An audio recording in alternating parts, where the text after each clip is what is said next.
Assalamualaikum warahmatullahi wabarakatuh. Apa kabar teman-teman, sahabat-sahabatku semua dimanapun Anda berada? Yang berjualan semoga jualannya laris manis, dan yang bekerja semoga tetap sehat di dalam bekerja. Pada video kali ini saya akan men-share pengalaman saya dengan topik bagaimana cara kita supaya warung sembako tetap bertahan dan eksis, serta bagaimana cara mengurangi akan kebangkrutan. Yang pertama adalah dalam sebuah toko atau warung kelontong, kita harus punya catatan bon atau catatan utang daripada pelanggan atau pembeli. Itu faktor utama. Biasanya di dalam kita berjualan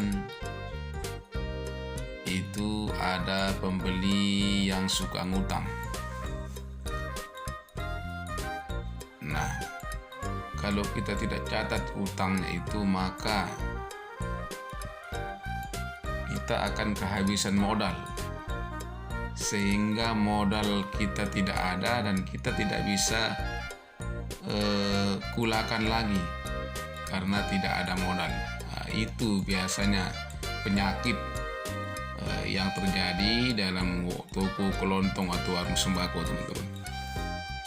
Maka dari itu, sebisa mungkin harus punya buku catatan dalam warung sembako atau toko kelontong, sehingga kita tahu berapa barang kita yang ada pada pelanggan tersebut atau utang yang ada pada pembeli.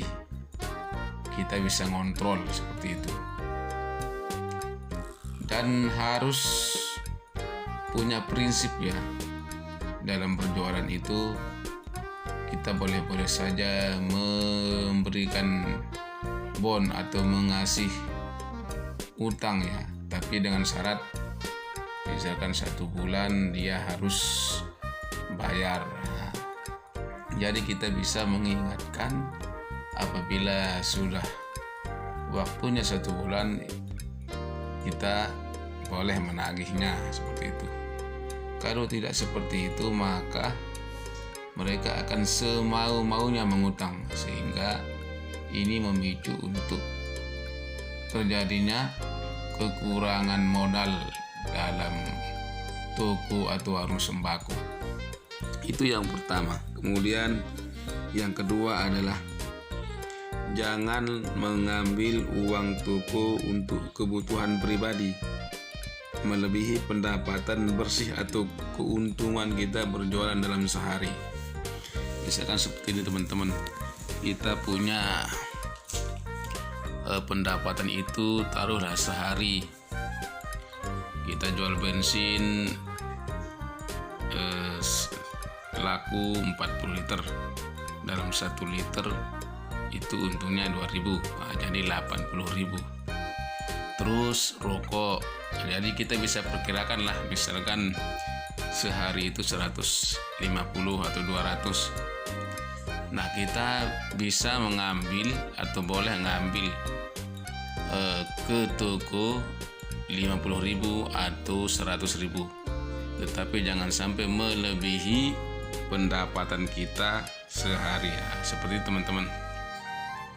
Nah, ini akan mengurangi daripada kita kekurangan modal. Nah, banyak terjadi pada warung sembako, mereka mengambil uang ke tokonya, akhirnya dengan sendiri modalnya habis, tidak ada modal yang dipakai untuk kulakan lagi. Lalu teman-teman, yang ketiga adalah di dalam berdagang itu kita harus konsisten terhadap waktu ya. Misalkan dalam buka toko itu jam 6 pagi dan tutupnya jam 11 malam, itu harus konsisten jam 6. Kalau kita tidak konsisten, maka para pelanggan ini tidak akan balik lagi ke tempat kita untuk membeli. Mereka akan membeli di tempat lain. Akhirnya kita tidak punya pelanggan. Seperti itu. Dan jangan sampai buka tutup seperti itu, harus tetap buka.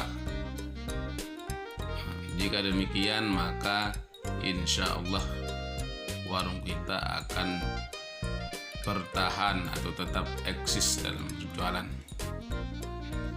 Lalu kemudian teman-teman semua, yang keempat adalah dalam kita berjualan itu harus tekun, telaten, sabar dalam berdagang.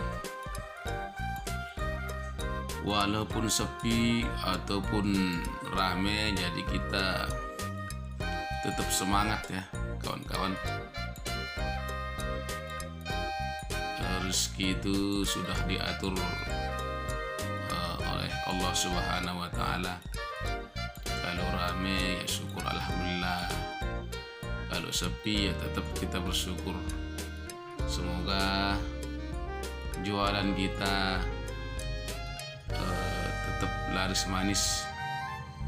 Semoga bermanfaat teman-teman. Terima kasih.